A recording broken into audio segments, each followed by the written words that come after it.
Okay, we are live. All right. Okay, let me just get this. Second.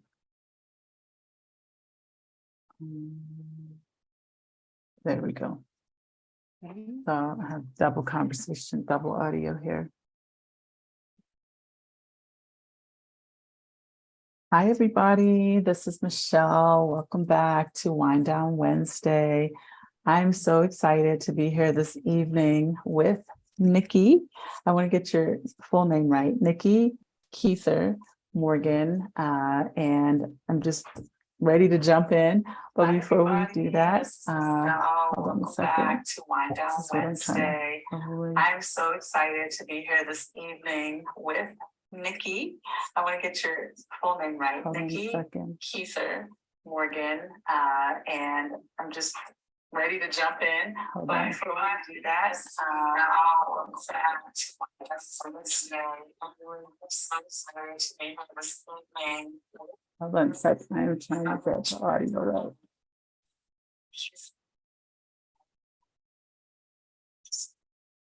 Okay. Can you hear that? The double talking? Oh, I get it.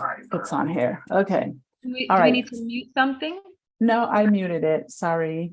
All right, guys. I'm back. So sorry. I was getting double audio. So basically I'm here with Nikki and I'm super excited to talk to her this evening on Wind Down Wednesday here on my channel. We were talking a few weeks ago about emotional decolonization and just kind of how all these things kind of tie into our concept of self, more or less, and then just how we move abroad, how we take those initial steps to recognizing some of the things that are setbacks for us, more or less. And, I was introduced to Nikki by Sunny, so I'm very excited to get more into the conversation with her. We spoke also in private a few weeks ago, and I just love what she's doing. I think it's quite interesting. I think it is healing for women in general. And as you all know, we have Casa Elm. We are a healing space. We really work hard to bring together women who are interested in healing work. We have retreats. Next week, we have Kathy Hampton coming with her retreat with Well Side Retreats. And in January, we're also going to have a Brill. We're doing our own in September for Peace Not Pieces. And I'm just really excited to continue this conversation and all these kind of aspects and areas that sometimes I think are difficult for people to talk about and or even recognize and acknowledge that this work is necessary. So in saying all of that, oh, hi, that's her baby. She's so cute. She's like, what about me? I need healing too. Is it a girl or boy? Girl, and she's we've been working with her in her microdosing experiences. Ooh, okay. So yeah, these dogs used to be Tibetan temple protectors, and so they are. She helps me during my my ceremonies, and so she's just feeling a lot of the energy that's moving through right now. Well, hello. What's her name? Coco. Hi, Coco. Wait, I think you did tell me that. I think you told me that. All yes. right. So Hey, your little Coco. one as well. That's right. My old man, Ziggy. Oh, man, Ziggy. Yeah, he's here. He's still kicking. So in saying all of that, I live in San Miguel de Allende, which is located in central Mexico. I have a guest house space called Casa Elm. That's CasaElm.com.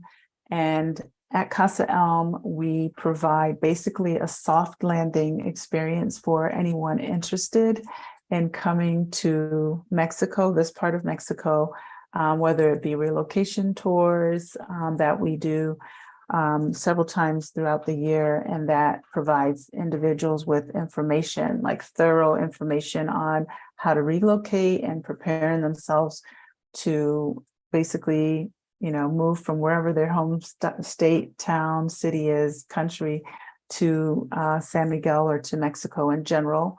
In addition to that, we offer lots of travel packages. I do consultations for anyone who's also just kind of getting started and they need a lot of help, or they want to create a blueprint for their specific journey. So if you haven't heard of us, this is your first time here, or you're watching the replay, please go to Casa Elm to learn more. You can subscribe there as well. And you can subscribe here. I give lots of information about living abroad, healing for women, you name it. Check out my channel. And also don't forget to hit the like. So without further ado, we're going to jump into everything. I just want to say welcome to Dixie. Hi, Dixie. I haven't seen her for a while. And also Sunny. Hey. And welcome to Cheryl. Thank you all so much for being here. So I'm going to talk to Nikki tonight. I'm excited to have a conversation with her. She's the Intimate Alchemist, right? So I'm going to let you introduce yourself and tell the audience more about what your work is. And I'm just excited to talk to. So I had the pleasure of speaking to her before. I was introduced to her by Sunny, and but we didn't get deep. So tonight, let's let it all kind of like rest here on the table. So without anything else, go ahead and let us know about yourself and what you do. Thank you. And by the way, thank you for the work that you are doing. Thank you for being the spark, because you are well ahead of the curve. So being a way shower is so imperative right now. So I just wanted to start by saying thank you for your work. Thank you. I appreciate it. Oh yeah, it's necessary. So yes, I am an intimate alchemist. My name is Nikki Kether Morgan, and Kether is when I am in medicine spaces and sacrament spaces, although many people know me through Nikki Experience. Now, as Intimate Alchemist, the reason why I started to use Intimate Alchemist is because I started my work doing, I've been a clinical sexologist for 20 years. And as I started to go deeper into the sexuality work, I recognized that the necessity of understanding trauma, of understanding our kink, of understanding just our behaviors, our habitual identities, and even the levels of our multidimensional beings, it was necessary to really start to expand my information, my knowledge. So Intimate Alchemist came out of my somatic studies, my kink and trauma being informed through kink, through trauma, Poly-Vagal therapy, cognitive behavioral therapy. I am a forever Ayurveda student, Tantrika, and then of course working with sacred sacraments, such as Kambo, such as psilocybin, and many others. So as I started to walk through these things, I had the sacred gift of being able to assist in being doula, being navigator, being guide through emotions, through pain, through death, through primordial remembering, and all to get back to the understanding that this is all for our primordial pleasure, and we walk orgasmically naturally. And so my work actually started with orgasm. And with orgasm, it led me to Touchless Orgasm. And I toured around the country doing Touchless Orgasm, and doing some mainstream media around that. And it still didn't quite hit, letting people know exactly the power of what that means when we can access touchless orgasm. It means that you are the diviner of your own pleasure. And once we started there, it just really opened up to so many other things. I started to see how when we started to use orgasm in a healing modality, it changed people's minds, it healed people's bodies. And then the sovereignty conversation came in, and it got bigger and bigger from there. So I'm very grateful, and it's also led me to know Sunny Ray, and to you as well. Okay, that's very interesting, all of it. So as I said in the beginning, you and I are starting this conversation at the beginning, pretty much. I mean, we had some other conversations and things, but just kind of like walking us through a little bit,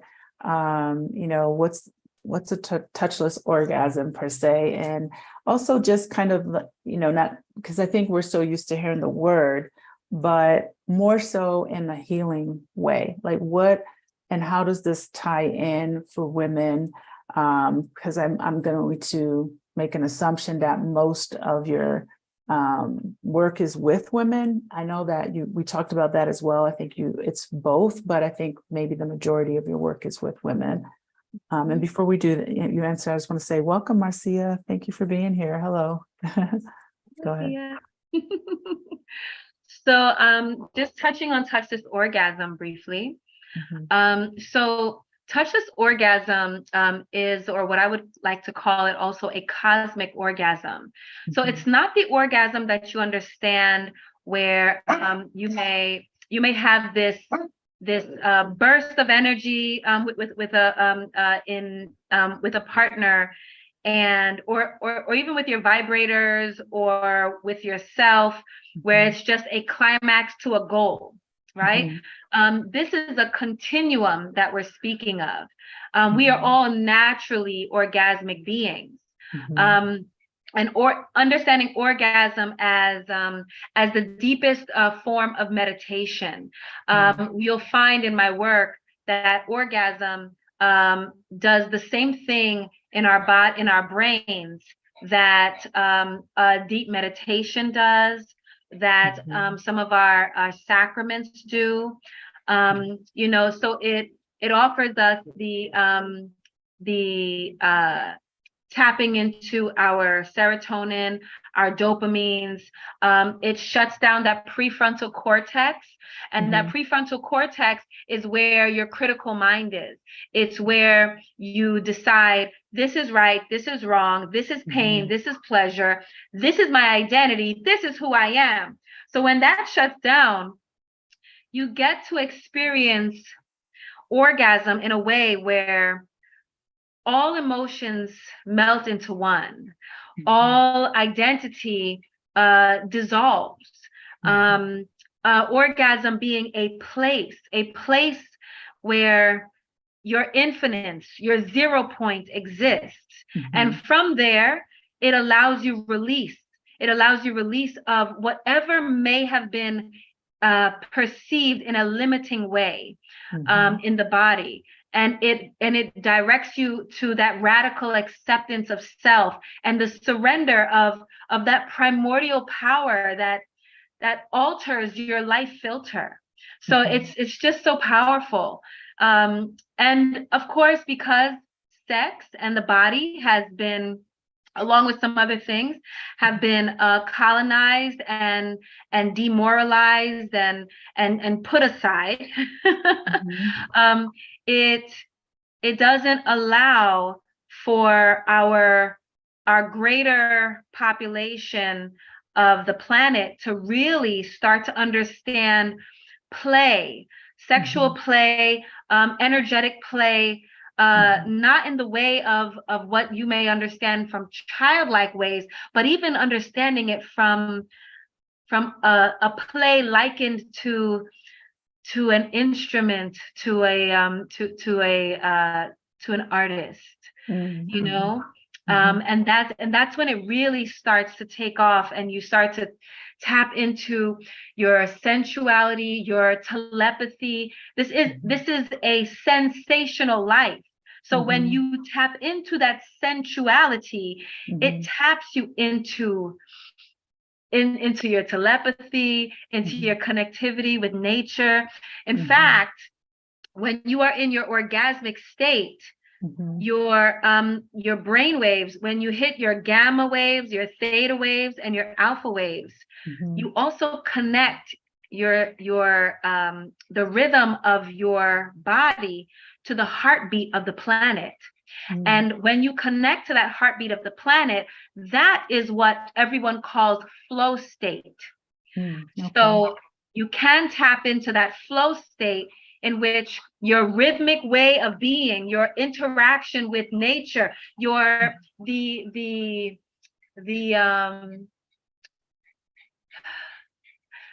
culmination of every moment that brings you to what you need when you need it arrives when you are in this state. So what would be some of the ways that would bring that kind of awareness? Just like what would bring those aware things to light? And I know you have your workshops and things like that. I mean, what would, let's say, I know I'm not going to say one of your workshops because I think that you have multiple workshops, but where would you start with someone who really is curious and they just don't know enough or a lot? Where would you start at the beginning with bringing them to more awareness? Yeah. So personal offerings that I direct them to would be my sessions, as in which also triggers the vagus nerve, that so you relax. The sessions that happen on Friday evenings, and even if you do it once a month, it is a guided self-pleasuring session.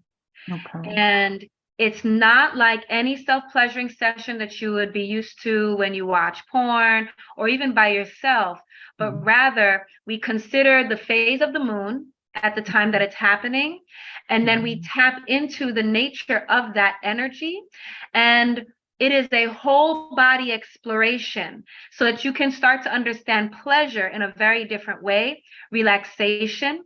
And some people leave their bodies. Some people remember traumas that they have forgotten and they transmute it in that moment. And then at the end of these sessions, what has been released, I let everyone know what has been released.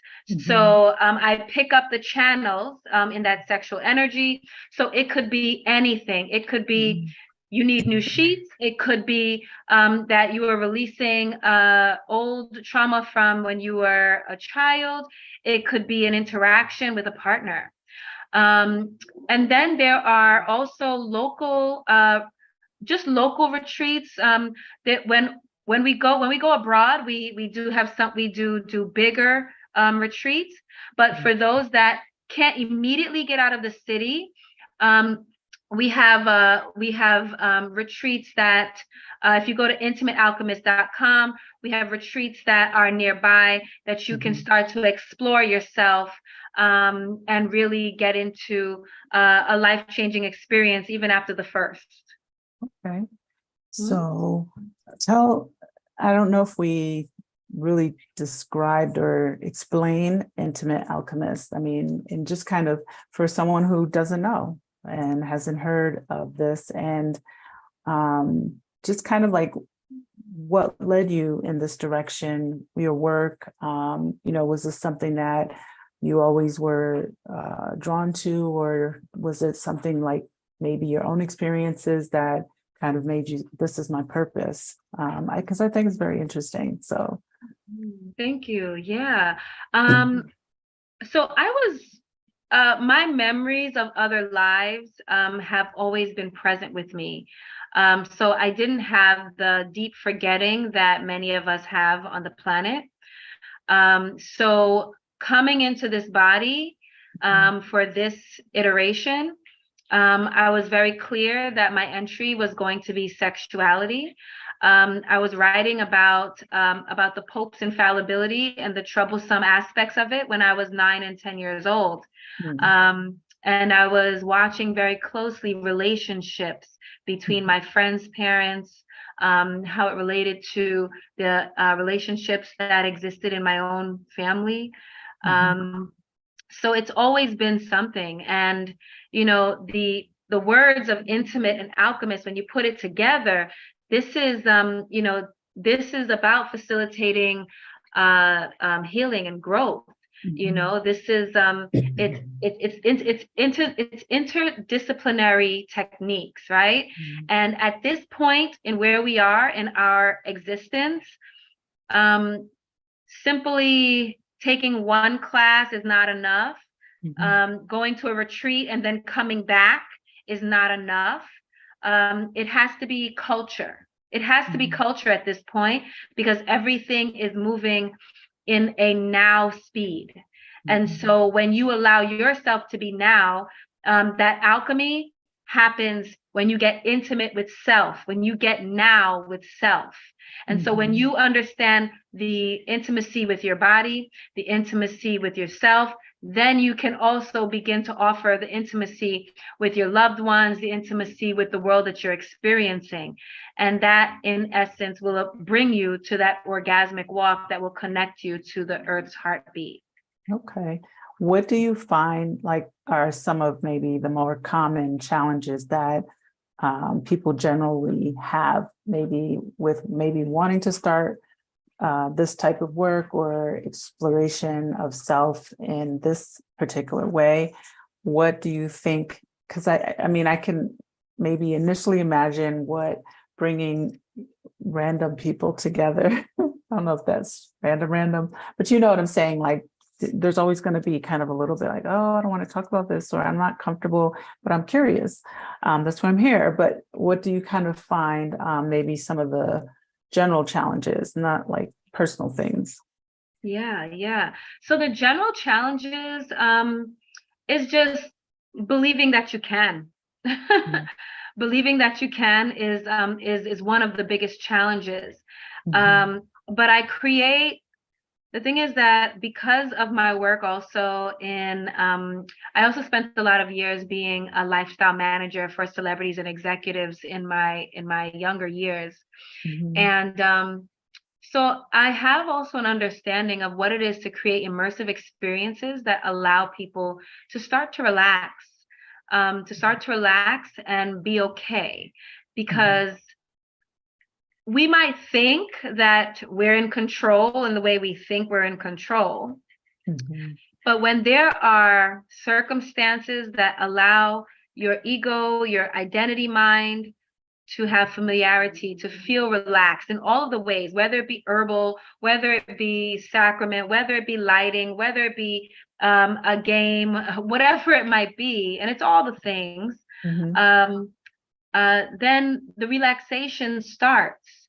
And you'll only go as far as your trauma or the grudges that you may hold will allow.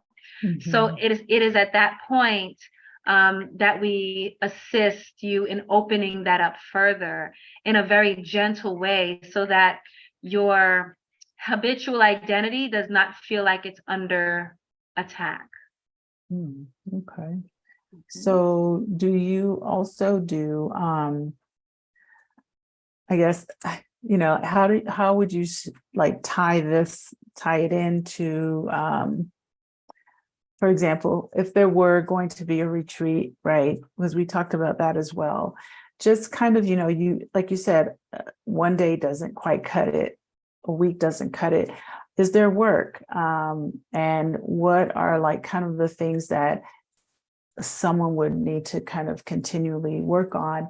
Or is it kind of a more intimate setting where there's conversations in a one-on-one, or is it just kind of like more of a physical exercises and expression through what form? Yes. So if there were to be a retreat, and I'm looking forward to experiencing Casa Elm in person, what I will say is that the work starts before we even touch down. That's the first part. So we begin to we meet beforehand, and we go through things like understanding gender, We also tap into decolonization of emotions. And then we also tap into what is consent in a grander scheme. Now, these three things are they're imperative before we get to where we're going. And then when we actually tap in with the retreat itself, we're already meeting with a certain kind of understanding and a certain kind of a non-judgmental space. Even if the body isn't fully understanding of it, we have a general understanding of it in identity. So that way we can ease into this new life that we are, that we've always had, but we just need to kind of peel away some of the programming that has given us another perception of life. And then we have follow-ups afterwards. And then there's also community that's always there. And we meet every Tuesday to just connect. And I open the portal up similar to, well, it's a portal that's open from 9 p.m. Eastern to 11 p.m. Eastern. So whoever you are can come in. If you want to share, you want to connect, whatever it is, you can, and we do. And it's been a sustainable programming that I've been holding space for. So what is the encouraged conversations or things to share? Is it whatever, or is it kind of still around this particular topic or what you do? Oh, what is it? Go ahead. Yeah, no, it's completely it is on this topic. But the topic is life. The topic is, how are you experiencing life? Are you in a loop? Who's experiencing loops today? What is the thing that you the thing keeps happening? I keep running into the same people. I keep having the same kind of relationship. I could have sworn if I moved over here, it was going to change.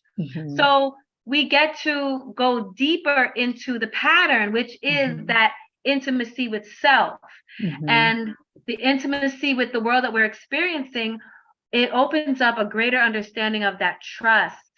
And when we open up that oxytocin, when it opens up for us in that orgasmic walk, we're able to connect to understanding the mirror aspect of each other. And there is a mirror. There's a reason why it keeps repeating. And so if you know how to look at the mirror, then you'll realize, I don't need to clean the mirror. I should probably clean myself, my face, if there's something that I'm trying to get off of my face. Okay. So, yeah. That makes a lot of sense. I just want to say welcome to Dawn and also Georgette. She said she's worked with you on multiple occasions, came a long way with the relationship with self and her body. I was disconnected for over 15 years and became reconnected during my time working with her. I love it. Also struggling with looping thoughts now around particular situations that she felt she could change or affect change. And so, all of this for me makes a lot of sense in so many different, on so many different levels in regard to the work that I do. And when I started the work that I do, and what I feel is a huge part of my purpose, this chapter in my life, and probably many more to come, is,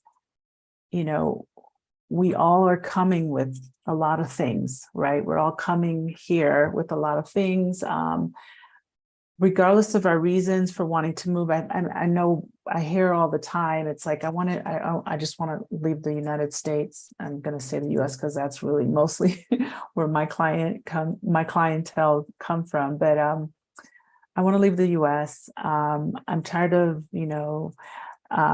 corporate, or I'm tired of my job, and I'm tired of this, and I'm tired of just the way it is over there for them, right? Or even, you live there too, but you know what I'm saying? It's like, I hear that, But I also feel like there's also a lot of psychology behind every person's reason for leaving. And once they get here or decide to come here, there's, just like you said, there's a lot of the deprogramming that we start to experience. And there are a lot of layers and a lot of like how we think about things, even down to, yeah, how we might think or feel about our bodies. That's a huge part of what you're saying in terms of the perceptions that we have.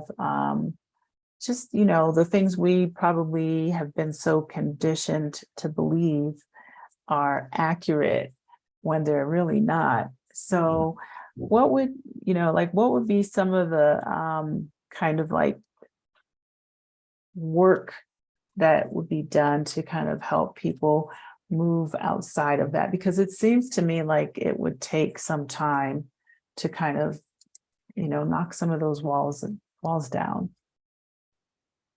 Yeah, you're spot on. It does take some time.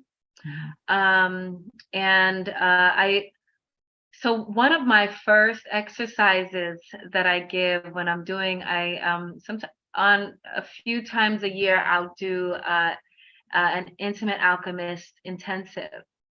And the first week, our assignment is to have an identity fast.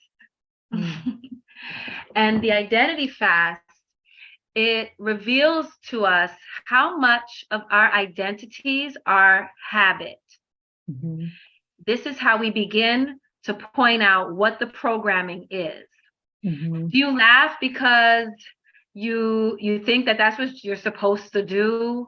Do you get all up in arms about something that you really don't even care so much about? There's an assumption that you have to be a certain way, and so this is a process of us fasting from or rejecting any kind of these emotional norms or values or expectations that have been imposed upon us through manufactured consent or the perceived dominant culture. And so we want to understand, what is my authentic response to this? And if I can release my attachment from the storyline that my emotion is connected to, then I can allow my emotion to be used for what it is supposed to be used for in this technology or this body, which is, when you're happy, when you're joyful, it increases your immune system, right? Your oxygen moves faster to your brain. It tells your body that I am no longer in defense. So it redistributes your blood flow, so just that first week, we do that. Okay. And how long? Okay, so how long would like an identity fast be? And what is it, like a fast as in a fast, or is it a fast of like how we're perceiving things? Like, I know you want people to get more from you, but I just want to understand that. And also I wanted to ask you, how do you get to an authentic response? Ooh, yes. So an identity fast is an actual fast. Okay. So the way you would fast from food, except you're going to fast from what you are used to, or your friends or your family are used to your identity being. Okay. So if they say, oh, she's so funny and she's always so helpful and she's always this and always that, let's take a break from that for a week. Okay. Still staying in your life, still having interactions, but choosing different responses now, right? And the fast, the authentic response. Oh, sorry, go ahead. Oh, well, and just how long it lasts. The assignment is for a week, but the joke is that no one ever actually stops. because you're so interested in understanding, like, oh my gosh, I can't believe I've been doing this. So it keeps going, until you find that authentic response. And that authentic response, so, when someone smiles at you and you feel the natural response to smile back, that warm something. Or if you've ever been, think about when you were maybe younger, if there wasn't a lot of trauma around it and you felt a connection to someone and that magnetism just drew you. It wasn't an act, it was an expression. Sexual acts versus sexual expression. So we want a full body yes. We want a full body yes for whatever it is that you're interacting with. Whether it be your food, whether it be a show that you're going to see. We want full body yes life. That's what we want. Full body yes. If it's not a full body yes, then it's most probably a no, or you should give yourself some time to understand what is your response and why is it confused. Okay. So would it also then be interpreted as really truly being present? Because I think we have natural responses because that's how we've been conditioned. I know if someone smiles at me, which I'm not always making eye contact, so then maybe that would be my fast would be to look in the face of people, just as a identifying something, but being present, right, in what you're feeling in that moment and what you really would prefer to do. Like what do you feel like? Do you want to do that, or are you just doing that? Is that kind of what you're saying? Yes, exactly that. Be fully present. And sometimes we can even, I just want to bring up just how deep it goes. Sometimes even in our language, we can assume, because we're so used to speaking a language, you don't realize that sometimes the language is like, fill in the blank here, say that. That's what I just say because that's the thing. So there's a Sufi fast that I do on occasion, and it's an ask for you to remove the word I from everything. And it will make you think about your words.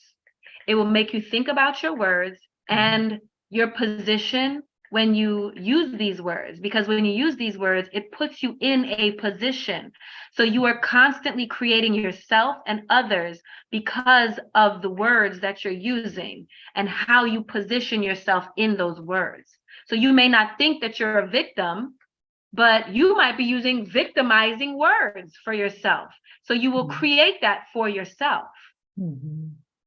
So I just wanted to add that, because the language is something that can slip under and you can assume that you're communicating, but you're actually just talking.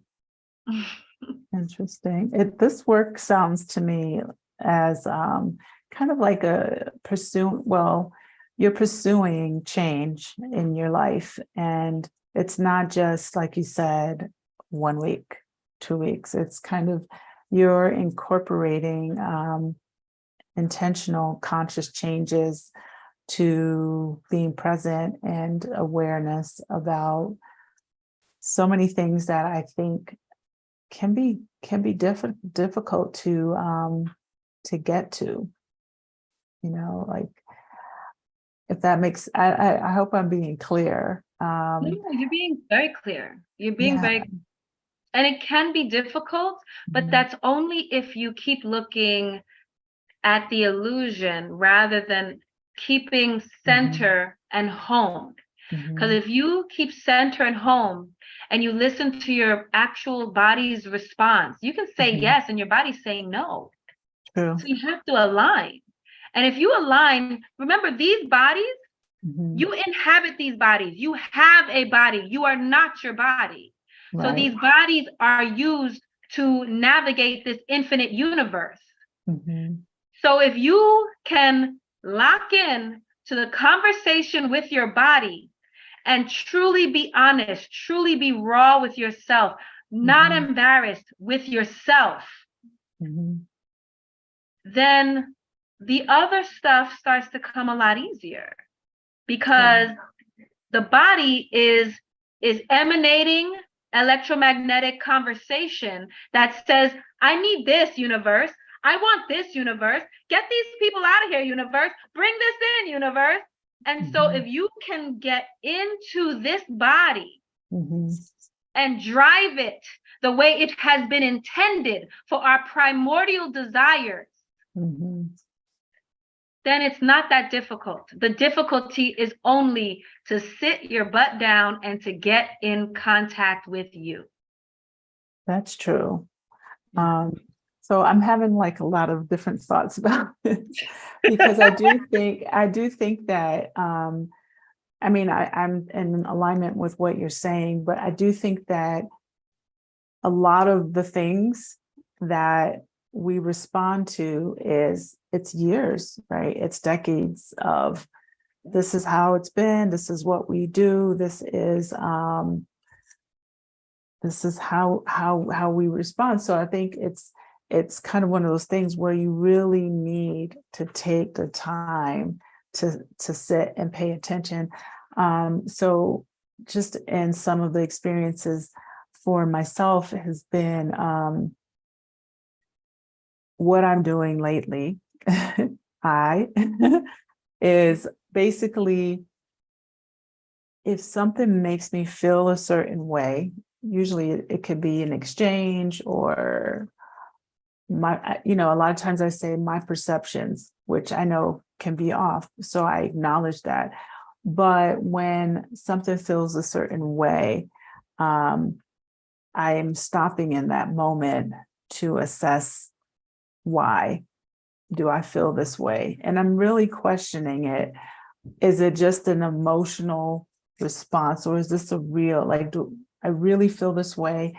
And why do I feel this way? I think sometimes, in the past, maybe I've gone into the reactionary emotions. It's not like I always process things before I say anything, even if I'm angry, I tend to process to make sure I'm trying to get my point of why I'm upset about something versus just, it's like, well, let me get the words right, or let me get the sentences right. And that sometimes takes a little while. And it's not even a harboring, it's just, I want to come with calm so that my point is taken and understood and clear. However, in the moment of however I feel what I'm feeling, I think I'm kind of like, ready to defend. Oh, well, I didn't like that because of da, da, da, da, da. But what I've been trying to do a lot lately is why do I feel this way before taking in the emotions, if that makes sense. So I feel that I'm really stopping to be more present about where is this coming from, and also, is it what you said? Is it something I need to remove from, my space or my life or whatever? We can't just dump everything all at once, even though it would be nice to do that sometimes. But it's just kind of like having that awareness. I actually started calling it's my intuition. If I feel a certain way, something's like kind of, I'm starting to say, well, this is my intuition telling me to stop for a moment and think about why these feelings are whatever. And they're always, to me, they're always valid, but why my reaction may not always be on point. So learn to verbalize that. So just kind of like listening to this, and I'm processing it that way. Yeah, no, you're spot on. This takes practice. I mean, I know the words that I'm saying it's possible that it sounds oversimplified, but I want it to be clear. Like, this is a broader process of decolonization. We've been colonized far greater than even the 500 years that we're talking about. Like, the level, that we're moving through.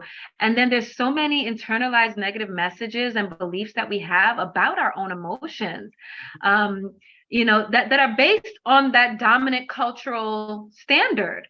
So and in fact, if we drop everything right away, it actually would be highly unhealthy, because you've been dependent on these systems for so long. So you want to peel it away. You want to be ever forgiving of yourself. You want to be always radically accepting of yourself. And you know what? If it comes out and it looks ugly, it's okay. It's all right. Creation is messy. That's okay. So you can forgive yourself. And if there are people that have been on the other side of this ugly, then the integrity that you hold for yourself, ask yourself, how would you like to navigate that? Sometimes it may just take time. Sometimes it may require some spiritual intervention. There's always the Ho'oponopono. And then of course I'm always such a great advocate of the decriminalization of our psilocybin and many of our other natural indigenous, they're medicines until they're not, but these things assist. So it's all, you can do the research on what microdosing mushrooms does for your body and your brain. It helps you to look at some of those things. And if you can't access that, or if you're in a state or place where the psilocybin is not legal yet, then there are orgasmic methods that I can offer so that you can take the time to get into that. But this is a daily practice. This is an all the time practice.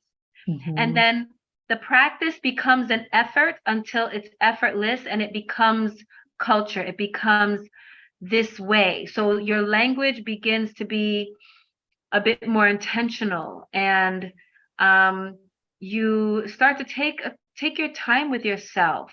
You start to allow yourself more space.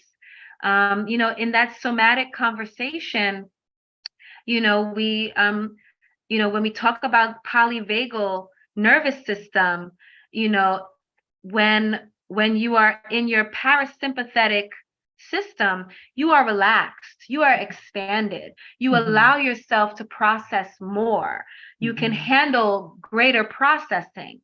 When you are in your sympathetic systems, you are on defense and you're ready to go. And there's no bad or good, it's just how are you implementing what you're implementing, and be conscious of what you're implementing. Because sometimes we say that the world it's all of the truths are coming out now, right? Now, the Congress is talking about extraterrestrial presence, and us who have been in our psychonaut world, we have been interacting with interdimensional beings for the longest, for the longest. So this is not a surprise to us, but now while it's opening up to the rest of the world, we're able to recognize communication with our cosmic family requires an embodiment and an acknowledgement of that presence. So in essence, we are preparing for our cosmic citizenship, truly. Okay. That is all over my head, for real. And no, I don't mean it in a negative way, meaning, again, as I said, for me, coming to this space with you, meeting you, talking to you about, just kind of how we think, right? I grew up in a very Christian setting, right? This is Pentecostal. And again, nothing wrong with any of these choices, any of these things, but I think there's always been, kind of like, this is how you do things, and anyone who does anything outside of this is, not of God or not godly. As I gotten older, I've, learned to respect all perspectives, viewpoints, other religions in general.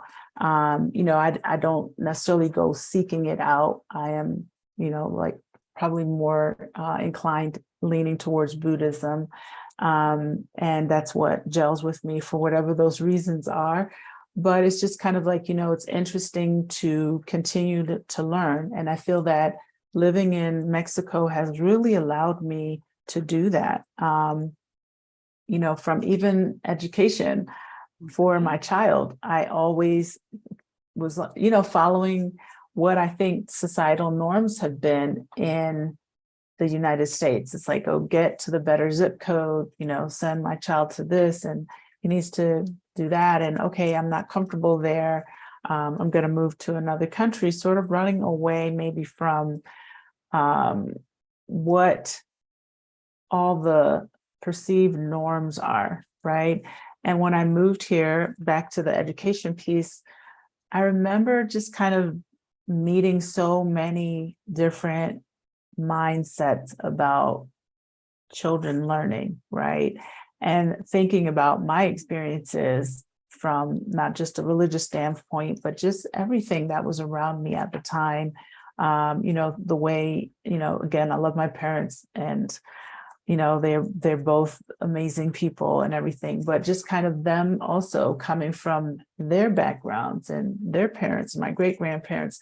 So I have this conversation a lot now, and I try to be more and more aware of what my perceptions are versus what other people's perceptions are, realities, or how they viewpoint things in general.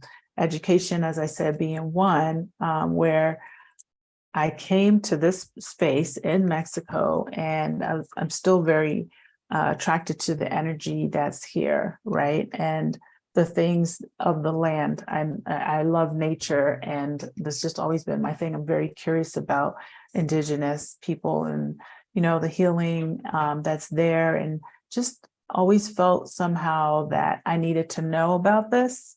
But maybe I never really had that space to learn about it because this is where I came from. And even like with the educational side, bilingual, international school. Okay, then we have the free range kids over here just outside and free. And then we have the world schoolers and the unschoolers and all these other things, and a homeschool. And I remember thinking, wow, there's a plethora of differences that I don't know about. And little by little, I feel that I've added to my bucket of information, and this being included, just kind of learning about different approaches to why we are, why we think, and our own experiences. And even maybe within those things, the limitations that have been imposed initially, because most of the time that we're posed on as children, and then adopted, right? We adopt this because that's what we know. So I just wanted to clarify that, and for myself, just kind of like, I appreciate continuously gaining knowledge, insight, information, and understanding of different aspects and things. I never try to knock anything in if I don't get it. So that's why I said to you before, like, I'm happy to be here to talk more about these things, and also for us as women, to understand our bodies and our mindsets about our bodies. This, like I said, for me, Casa Elm is a healing space. And for myself, I've created that kind of thing or vibe. I'll say I created. I can say the house really has spoken to me, like bringing these kind of things together. And in this, time of doing this, I'm just learning that a lot of people come with so much. A lot of women come with so much. And yes, I feel like moving is kind of the first step, but there's a lot more healing that happens once they move. It's like, okay, kind of I'm having a good time, but, also I'm with myself, right? A lot of the time I'm discovering the things I enjoy. I'm discovering I like to paint, or I like to sing, or, I want to sculpt something, or I want to learn something new. I want to earn money in a different way, because this was always my passion, not what I did. So, I think everything that you're sharing is just kind of bringing more awareness to that. Yeah, I want to speak on it a little. I want to say welcome to Carol. I didn't acknowledge Lorraine, Carol, and High Vibes. Thank you. Oh, thank you for catching the first live. And also Georgette had one other thing. She said the Identity Fast blooped me 2 years ago. She said it's worth revisiting again. Yeah, it never gets Right. old. Yeah. And thank you for saying, thank you for acknowledging where you're at, and because your story is many stories. It and like you said, it's been imposed upon us, and then we adopted it. And of course, it's generation after generation.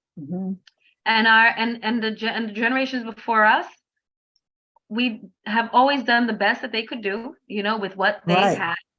And we're also especially in the States, we're talking about a designed, like a designed system for self-hate. Like it was I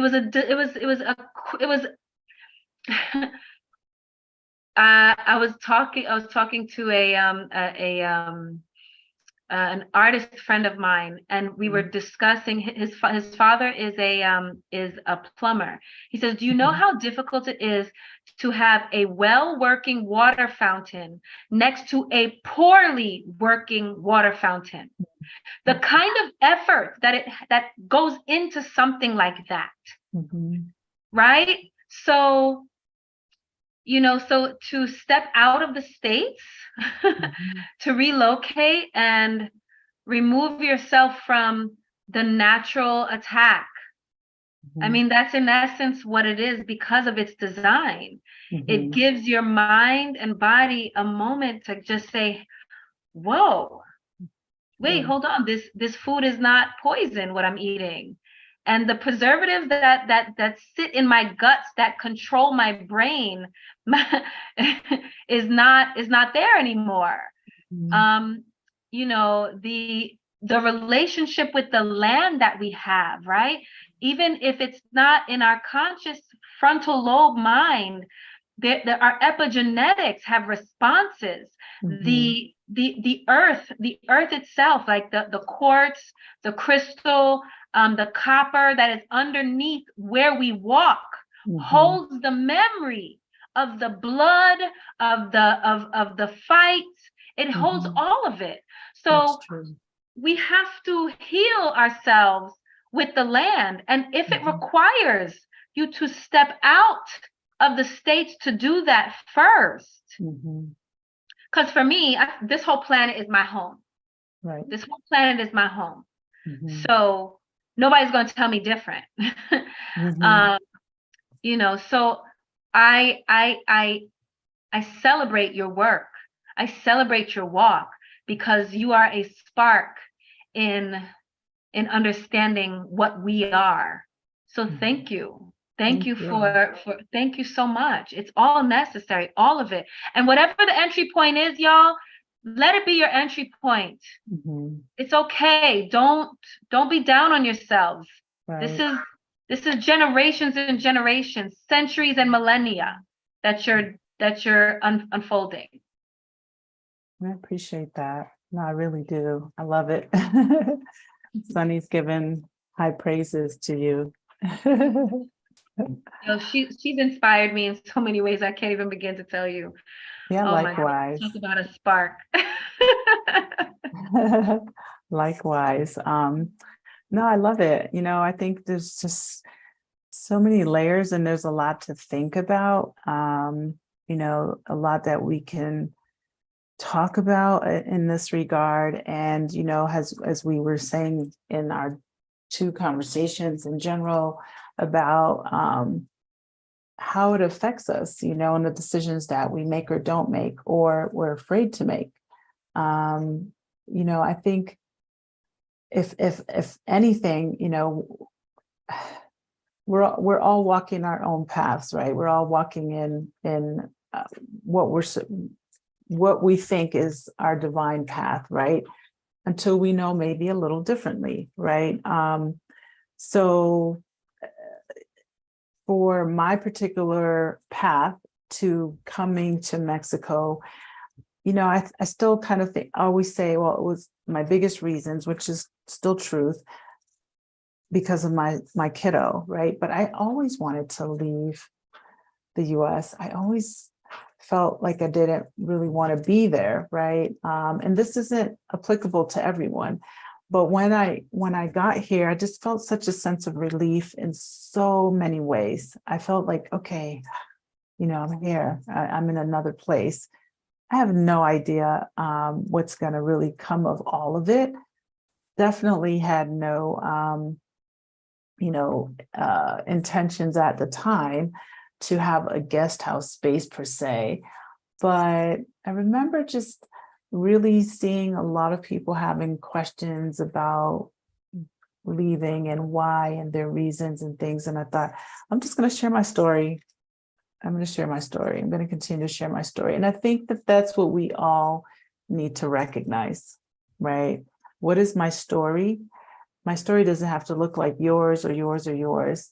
It may be similar. It may be familiar. It may be, oh, you know what? I always wanted to do that. And now I'm connecting to someone that looks like something I want to do. And I think that that's the purpose. In addition to that, what you're saying, what you are doing, your work, right? For myself, bringing, and I don't know if I shared this with you, I may have.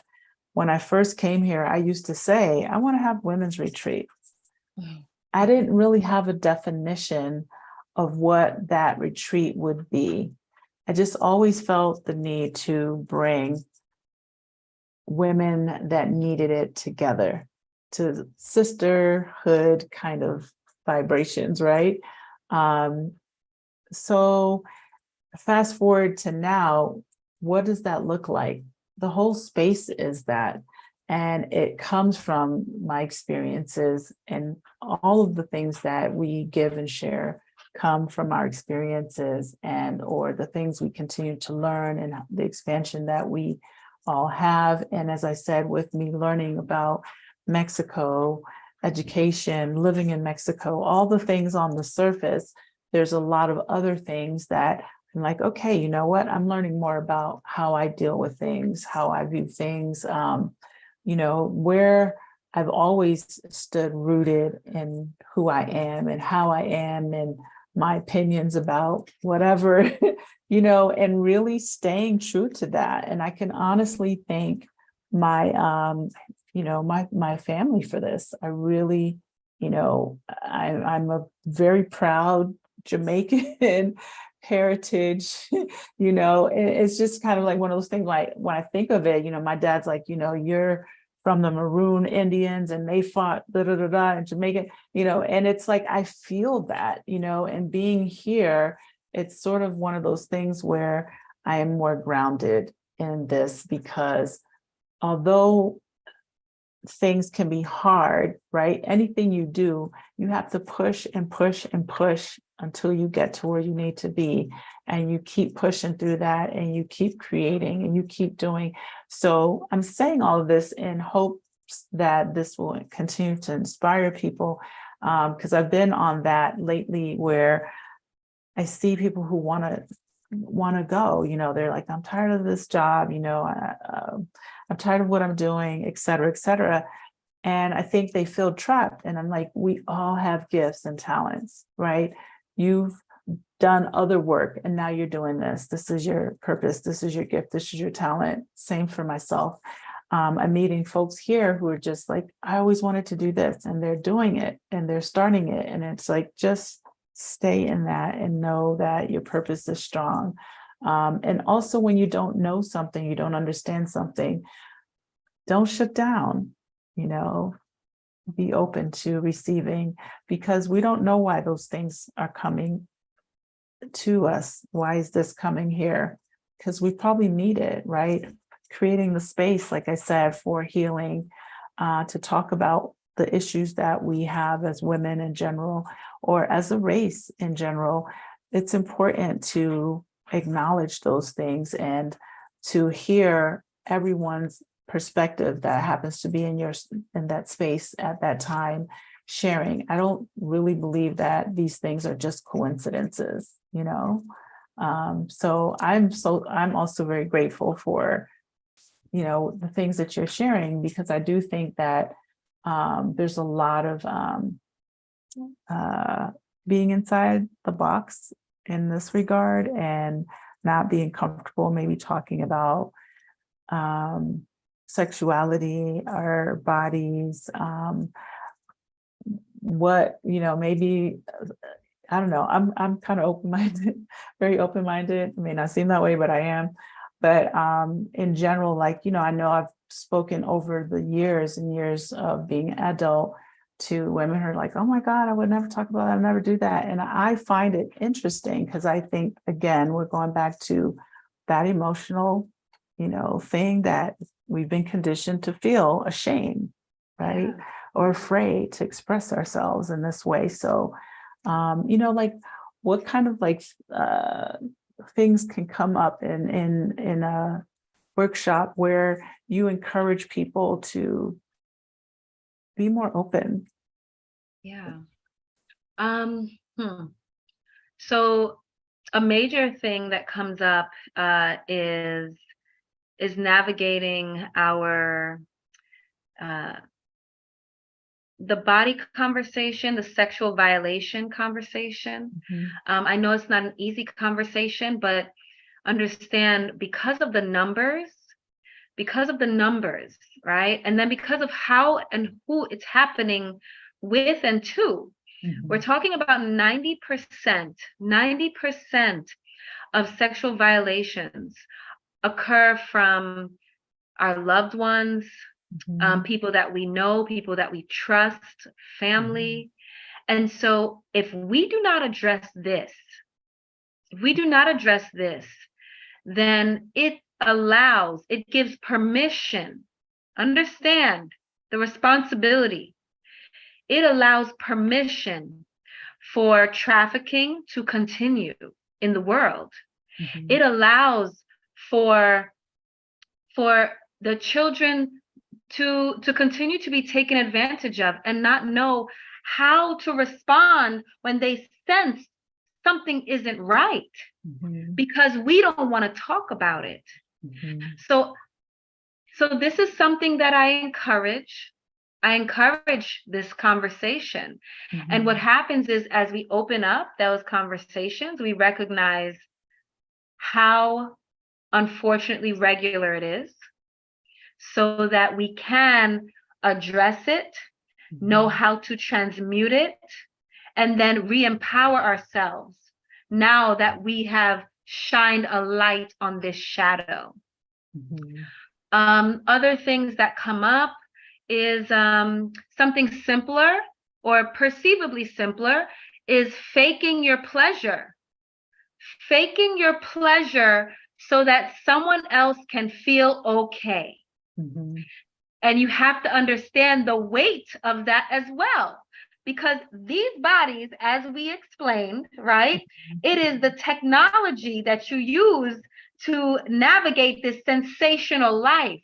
Mm-hmm. So the moment that you fake your pleasure, mm-hmm. you give a signal to your universe that says, I don't need to be first.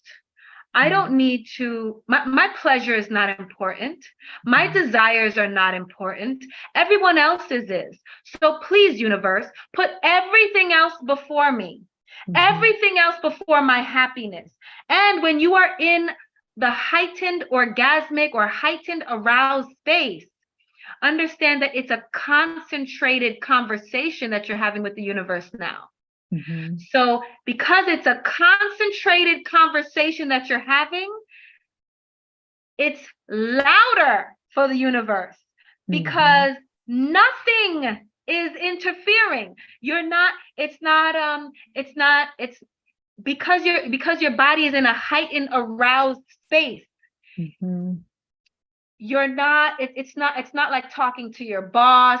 It's not like, oh, I'll just order this thing. I'm not going to send this food back that I don't like. No, when you are in your aroused space, understand that body sex is one of our oldest languages. Mm-hmm. It is one of our oldest languages. Mm-hmm. So when you take a moment to fake your pleasure, you really have to understand the weight of what you are doing to yourself, to your family, to everybody before you, everybody after you. Please understand, I need you to have orgasms. I need you to smile. I need you to have pleasure for everyone, generations before, generations after, and cure this. That's true. That is very true. Now, I have a point or a question to make about that. I get passionate, so thank you. No, that's fine. I want to say welcome to Jason first and Lorenzo. Thank you all for being here, and thanks for sharing. For those who have Lorenzo's from Chicago. Chicago, Chi-Town. Yeah, hey. So in my experiences, especially in conversations with people, I think sometimes people fake pleasure because, again, that's conditioning, right? Probably every sexual scene we see or have seen in a movie or whatever, it's like it should look kind of like this, right? In a romantic way, it should sound like this. It should be like this, and this is how you feign. I'm satisfied now, or whatever. But I've had many of conversations with women who never had an orgasm, right? A physical orgasm. So yeah, like, how would someone know if they never had one and they're in a relationship, maybe long-term, maybe married? How would they know? Hey, yes, thank you for that. Like, I'm watching TV, not me, but watching this, and I watched this, let's say, since you were 15, 14, whatever your parents let you, 16, and you're like, oh, this is what it looks like, right? Yeah. Let's keep it real. My parents didn't really talk to me about sex and things. These are things that I learned, and I was always curious, and I learned a lot by reading, speaking to people, digging for my own things, my own research, whatever. So in saying all of that is, I do know there are a lot of people that I know, a lot of folks that got married very young, and that's all they ever knew. How would you know? Yeah. So this is part of that community conversation. Okay. So because tell us first a little more about the community conversation. Is that the portal you mentioned earlier? Or just in general? In general, certainly. Okay. But also in the, I mean, if you're coming before me, I'm gonna have these conversations with you because it's me. But but the thing is that I know, look how quickly the culture of COVID spread all around the planet. I'm not talking about the illness.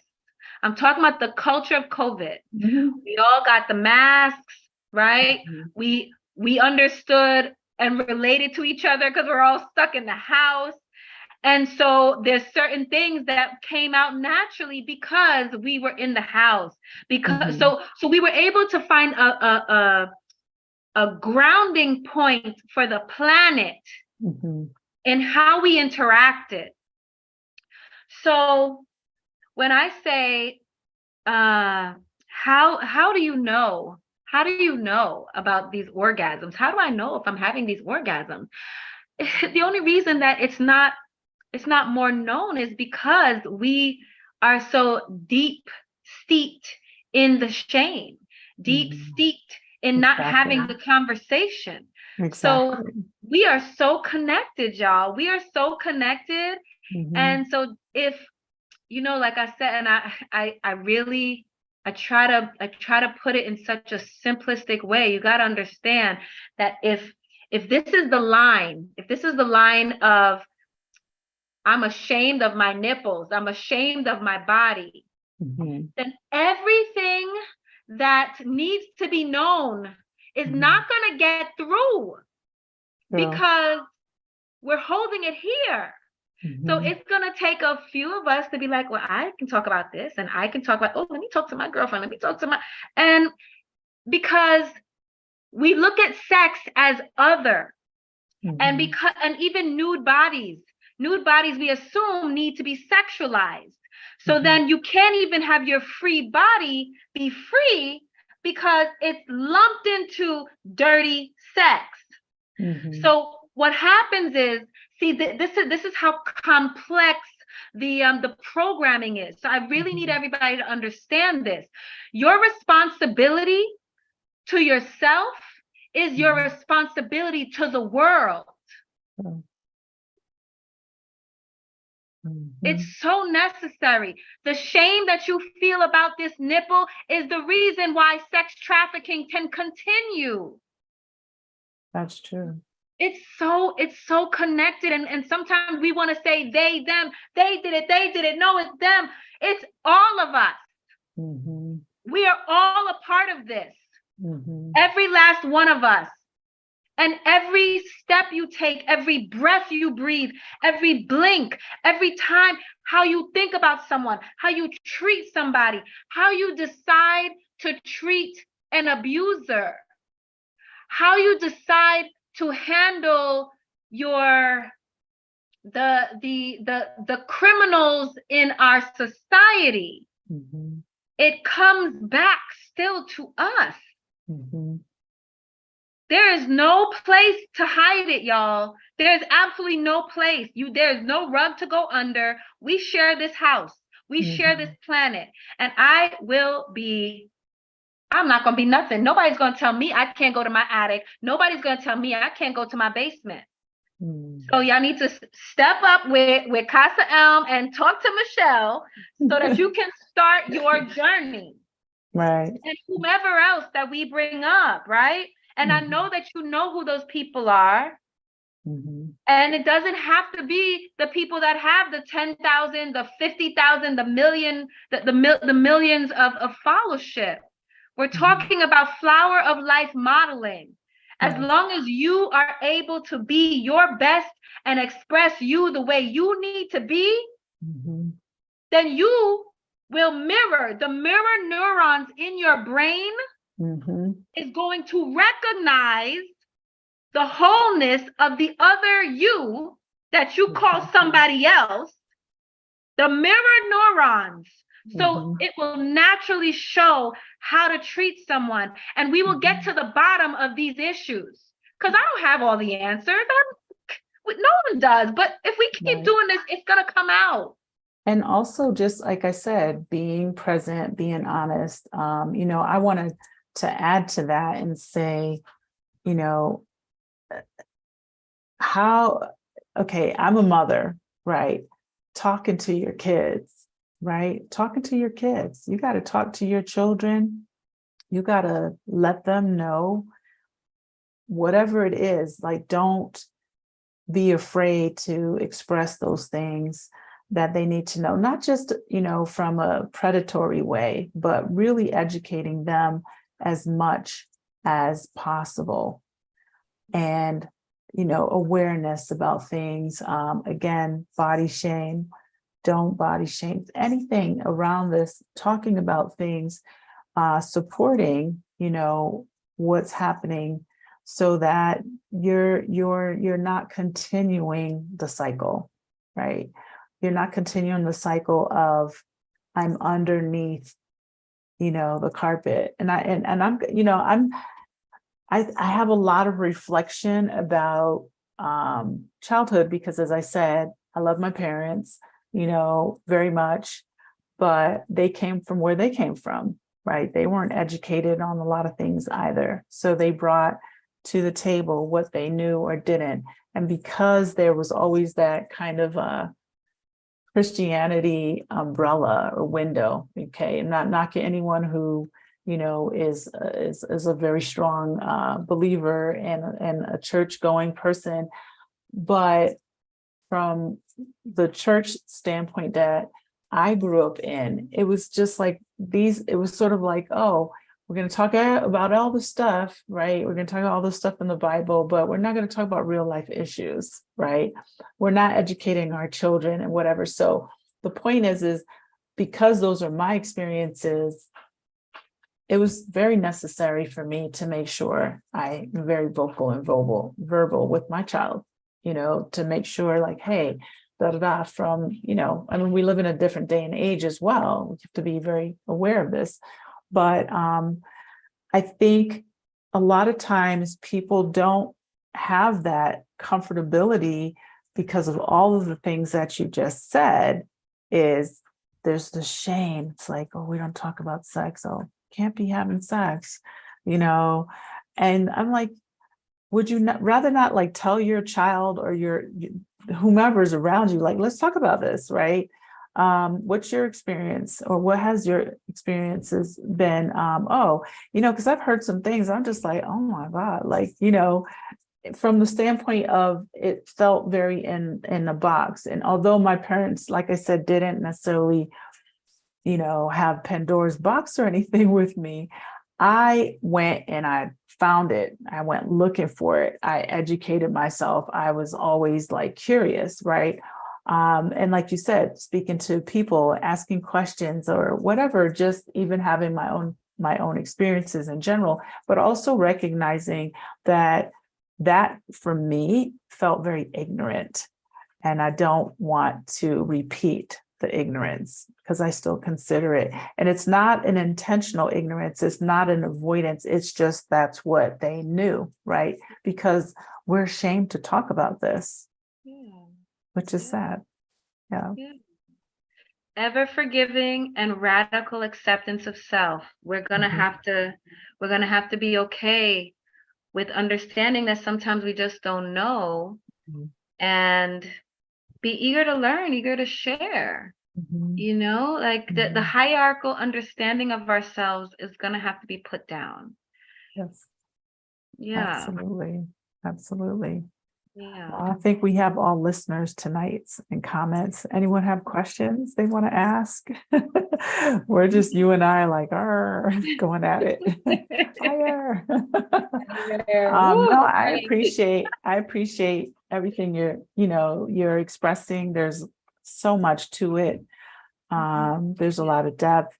You know, I mean, someone may ask, you know, how does this tie into what we do? Like I said to you earlier, and we talked before, is for me, it's just kind of, you know, recognizing the things that you may need in your life, right? Finding those spaces to heal. Yes, moving to Mexico is a part of the healing, if that's your choice. That's where I am. That's where I live.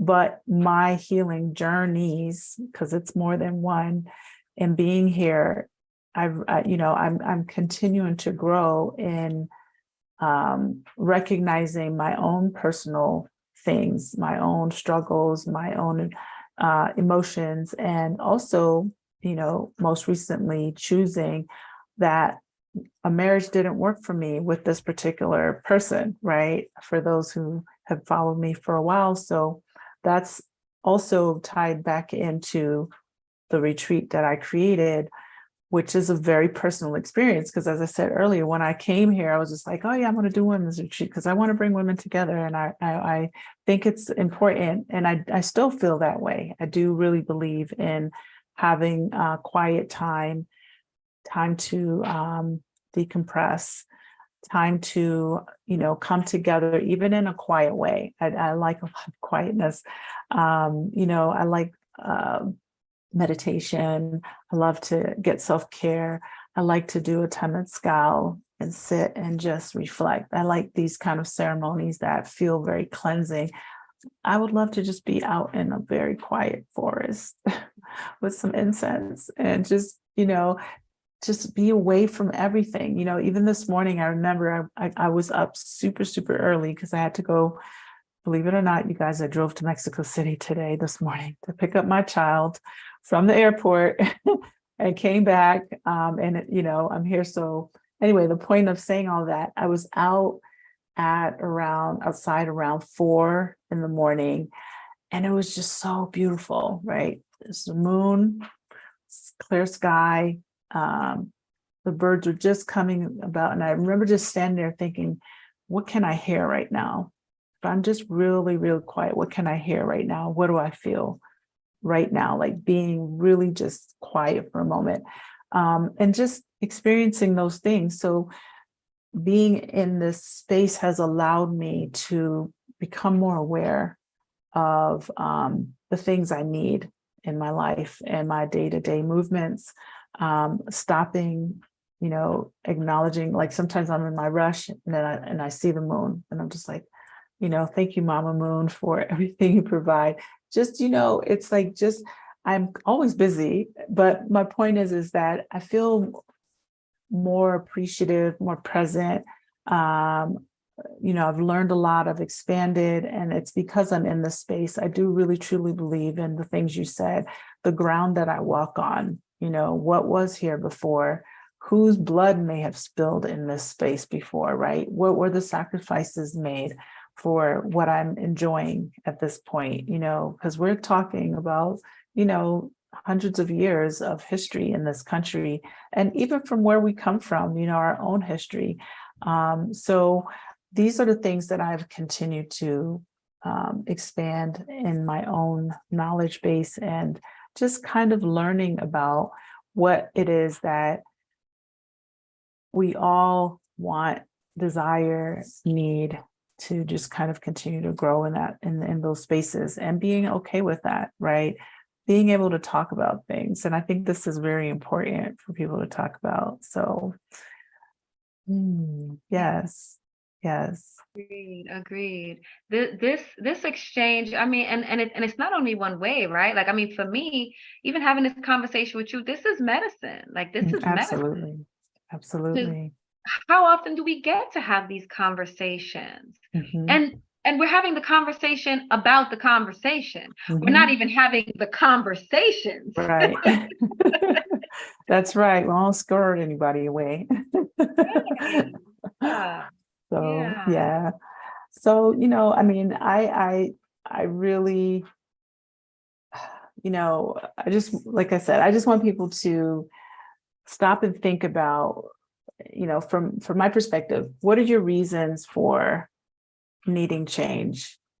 What does that change look like for you? And also going beneath and what else, right? What else? What am I afraid to talk about and share or acknowledge that, is not okay? I have always been, for the most part, a person who has no fear of blowing some shit up, basically. It doesn't work for me. Just like, you got to go. So, but what I understand too is that's not so definitive for everyone. And so having this conversation with you is, to hopefully give that empowerment that people want and need. Don't be afraid to pull someone maybe that's close to you aside, or contact Nikki and have those conversations, right? Feel good about yourself, right? We can't honestly, authentically give if we're on just the surface, like you said. Having a fake orgasm applies to your life. Are you living an authentic life? No, it's true. It's, are you living authentically, or are you just pleasing people around you? That doesn't mean it's easy work. It just means, being present and being aware, having that awareness. Yeah. And be gentle with yourself, y'all. Like, I mean, I know I got a strong voice, but it wasn't always. Mhm. I stuttered terribly. I stuttered. Mhm. And to be in front of a camera, I would forget my daggone name. Nikki. Okay. Thank you. The So, Intimate you know, Alchemist. Love it.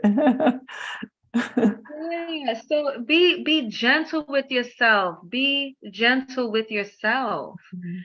It's Absolutely. okay, please. And do like Michelle, and big ups to Jamaican. I'm Jamaican and Haitian, so big ups, That's big right. ups. Yes. You know, um, there we know that like different cultures have different awarenesses and different comfort levels. Mhm. So maybe I didn't have, growing up in my Jamaican side, yes, the wears that we wear, our pom pom shorts, our legs are out, Yes. Mhm. and in fact, Mhm. and to have curves, is Yes. opposite what American culture is. Right. What we Um, thought. Right, exactly. So to have a big bam bam is something that's celebrated. Bam bam as Exactly. in, your butt, if y'all don't know. Right. You know what I'm saying? Bata bum bum bum bum Bata bum bam bam bum. bam bam. Don't let me start. Don't let me get started. And I will No, but definitely it's join you. true. It's Yeah. true. So the travel will also diminish the programming. If we're talking about states programming, Right. the travel will diminish that. It'll diminish Mhm. that, and you'll see, oh my goodness, wait, so you mean when I go here, this feels different, and this is what's popular? So Yes. then you start to tear down the Mhm. walls of, there is no education like travel. There's no education Absolutely. like travel. Absolutely. Yeah. Mhm. So, this is also part of it. So even if you decide to relocate and you try it for a year, you try it for 2 years, and you say, Mhm. hey, let me see what this is about. Mhm. This is what Michelle is offering here, y'all. Like, Mhm. so the things that I would bring you through a class when you Mhm. move to a different country.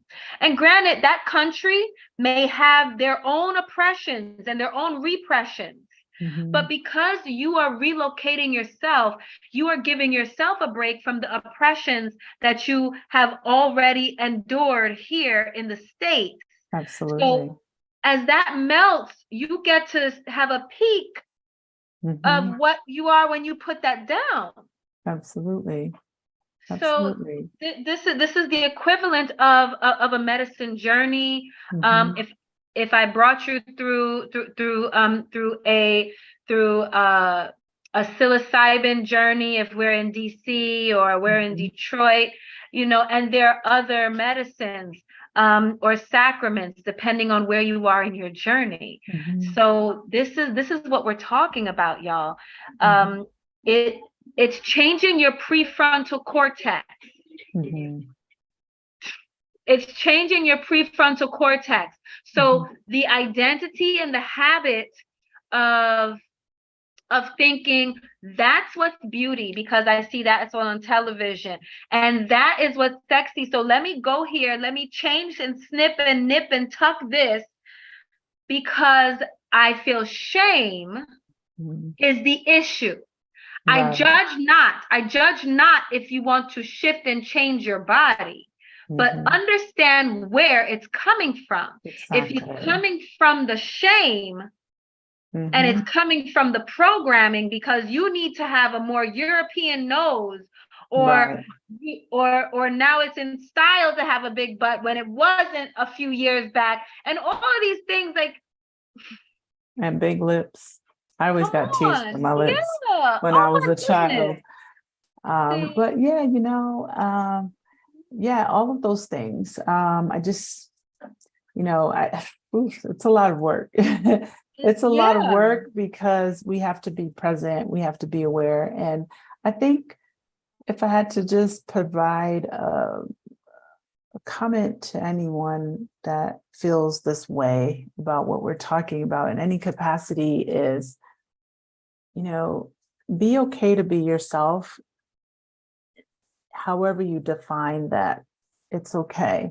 To express yourself. You're not perfect. We're not perfect. We're going to say things sometimes that somebody else may not like, but always kind of being yourself and authentic in this space. You don't have to be liked by everyone, right? Not everyone needs to love you. You just need to love you, and you need to take care of you. And like you said, you need to be gentle to you.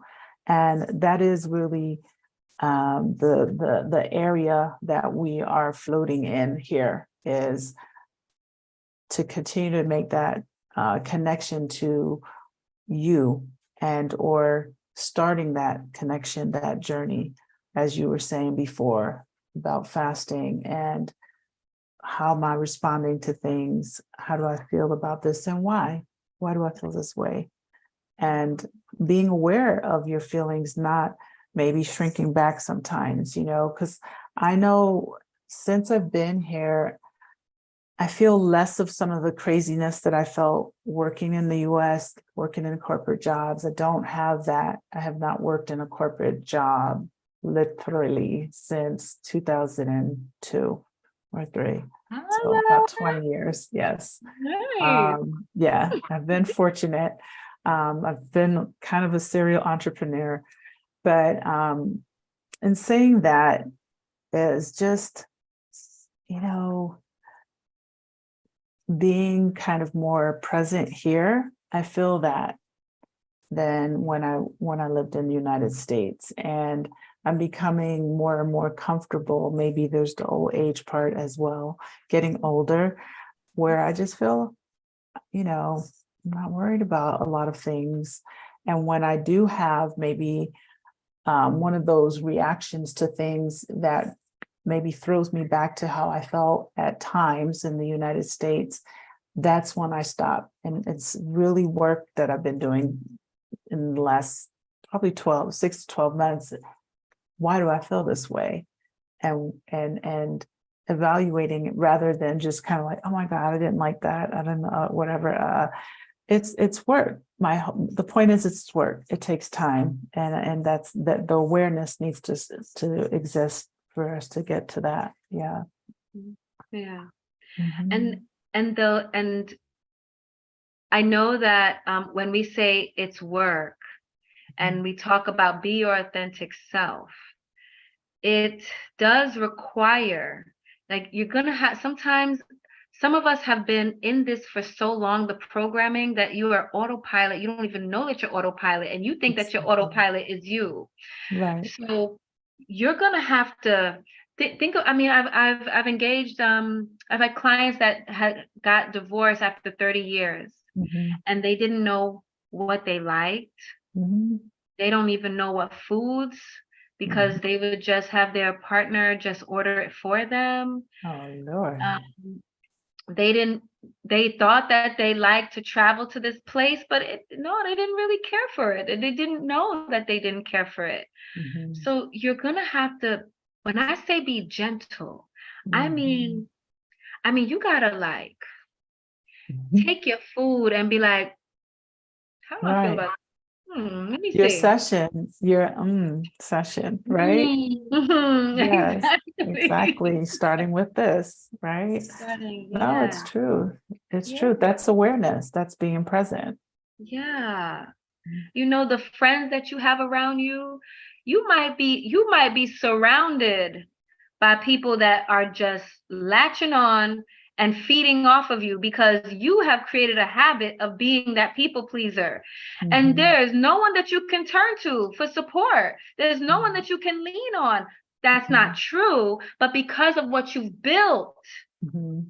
you may have you may have to let go Right. of quite a few people, because that was your program self creating those relationships, not you.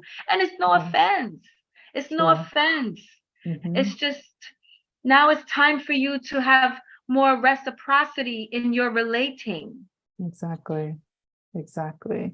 Yeah. So for those who are ready to do this, right? Start that new chapter, right? I'm on to the next chapter. It's okay, right? Because you have a whole blank page that you can fill in the way you want to. And I think that as we get older, don't want to have regrets. Can't keep living a regretful life. Just don't want to do that. Yeah. So, girl, we could go on and on and on. So we can. Okay. Yes.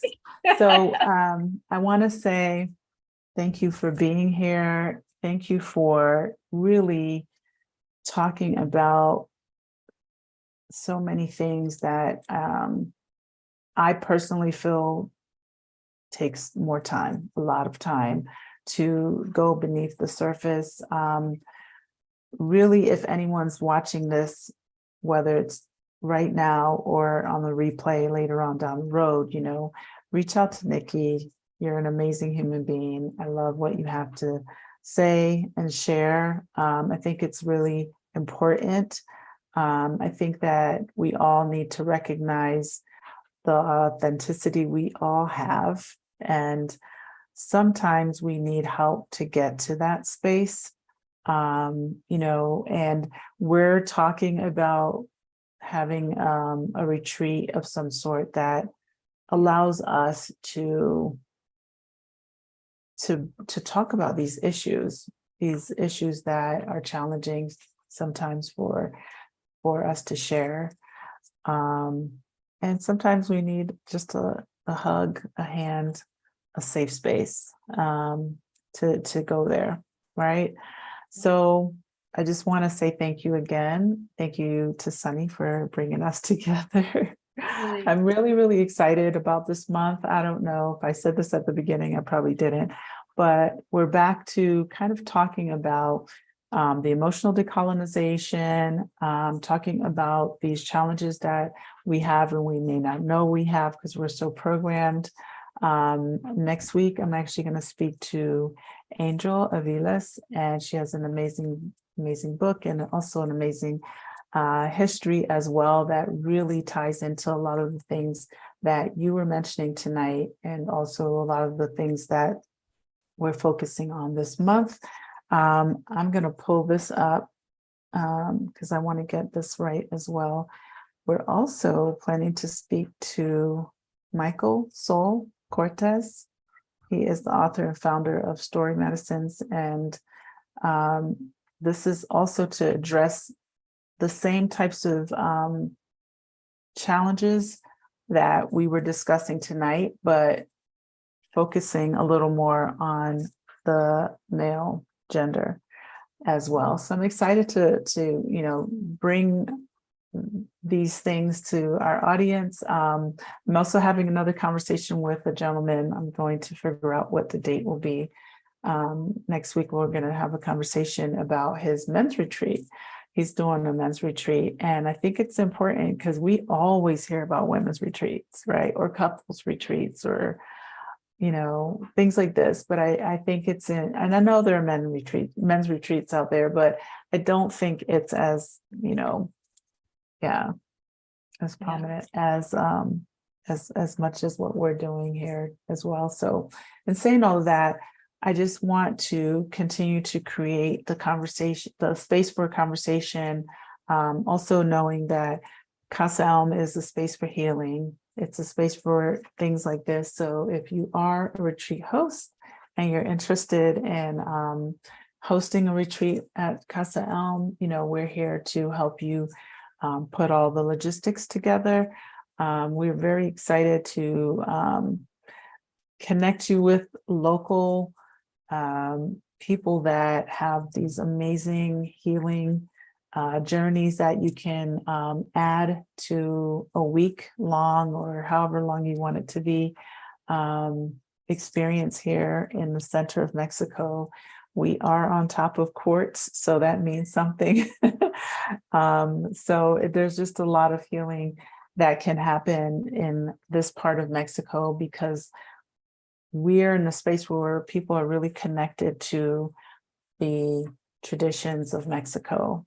the medicines of Mexico, things that are cultural here that we may have only heard about. And now we can come and really enjoy these things, whether it's a hot springs, like I said, a temazcal, whatever that may be for you.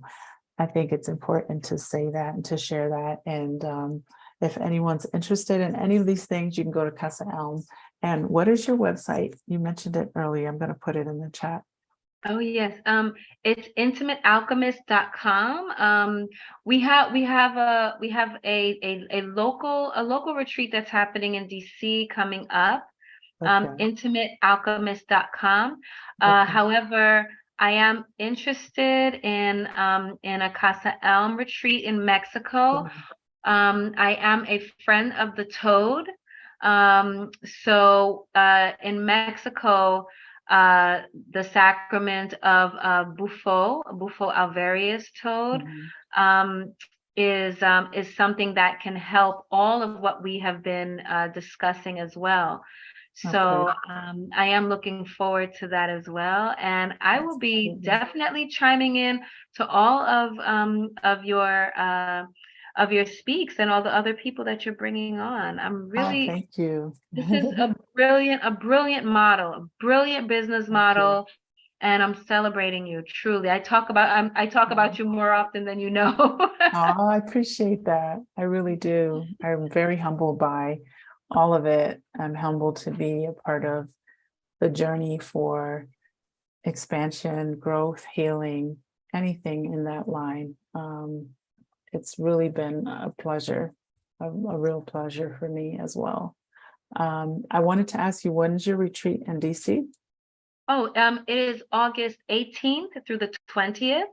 It's a 3-day, and we're going to be doing forgiveness, purification, and push that domino for that life redesign. But it is definitely a part 1. Okay, so forgiveness and purification. Yeah. And is that on your website? It is. It's called Sovereign Soul Retreat. Okay.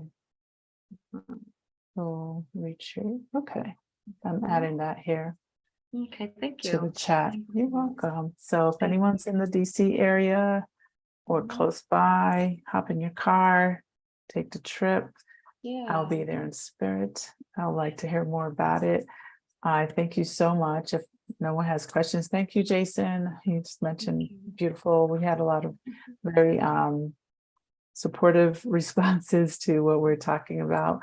And if anyone came in at the tail end, this all ties into self-love, pursuing the things you want to pursue. And if that, in pursuit of that happiness, as they say, entails living or moving abroad, and you're interested in Mexico, visit casaelm.com. We are really and truly, I just call us the soft landing space. We're the soft landing space for so many reasons. We connect people to the current expat community, the local community. We connect you to resources here that you need. If you're interested in just checking us out, you can come as a solo traveler. We have so many cool things going on. We have a jazz festival package coming up in November. We also have Day of the Dead celebration, which is going to be on November the 1st. That's a lot of fun. We have wine tours, and then we have our relocation package. Or if you just say, you know what, I just want to come and stay at Casa Elm, and can you help me with ABC, whatever, we're there for that. So check us out. And if you haven't subscribed, please do so, because I know a lot of people come and they watch. Like I got this notification a couple of months ago from Google that said, oh, you have 125,000 viewers or views or something. I was like, now, if only all of y'all had hit the subscribe button. So the point is I come here every Wednesday. Right. I come here every Wednesday. I give you guys my time. I have been up since 3 a.m. It is now 7:50. I drove to Mexico City, got my little man, came back. I went and took care of some things I needed to do, snap, snap, that were really important for my business. And I came here. My mom made some chicken wings. I woofed one or two down, grabbed some water and prepared for tonight. So please, all you gotta do is hit subscribe and like. If you're watching this on replay, that's all you gotta do. I appreciate it. I happily come here to share whatever I can that's useful for you all. So that's it. Anything else you want to add, Miss Nikki? Just work on being true to yourself, whatever that means. But if you set the intention, it'll show up. Absolutely. Thank you so much. All right. Thank you all for coming here. I appreciate you. And let's give this one sec. Thank you.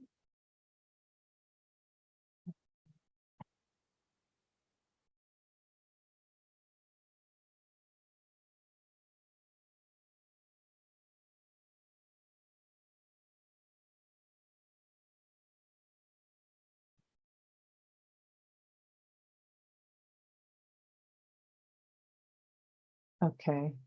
All right.